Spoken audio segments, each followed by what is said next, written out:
I got some deliveries, and this time it is from Sugbahan Food Corner. Sugbahan is known for their affordable party treats, and this holiday season, they want to bring the party at your home. And what we have here is their seafood bilao, which includes Tuna Panga, then naasay crispy crablets, then naapag grilled squid, and butterfly shrimp in salt and pepper, and naapag Rellyenong crab. And of course, dapat na garlic rice and their Kinilaw na talong. And guess what? You can have all of this for 1,200 pesos only. And for that mga rita guys, ang giunag yun ay nako ang garlic rice kay humot kaayo, and this crispy crablets nga crispy pag yun kaayo siya bisa ganina pa ni naabot. And nangita jud kog suka, and ilaha na yung Rellyenong crab. Lazy jud kay kumukaon og crab, nang happy jud kay kung na-invento ni ang Rellyenong crab. All the crab meat plus vegetable.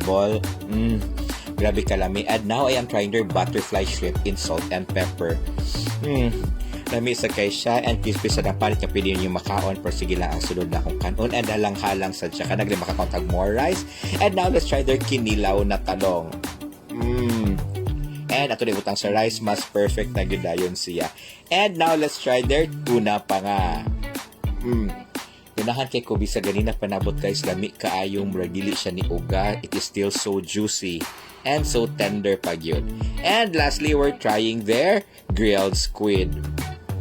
I miss this so much. Gimurag ko dagat naman like kuwang ani oy. And kana murag mahurot lang gid nako ang bilao bitaw oy. Joke lang guys. Always remember to eat in proper proportions and to brush your teeth after eating. And lastly, to follow me on all my social media accounts, and let us continue to stay safe, stay healthy, and just keep smiling. Bye-bye.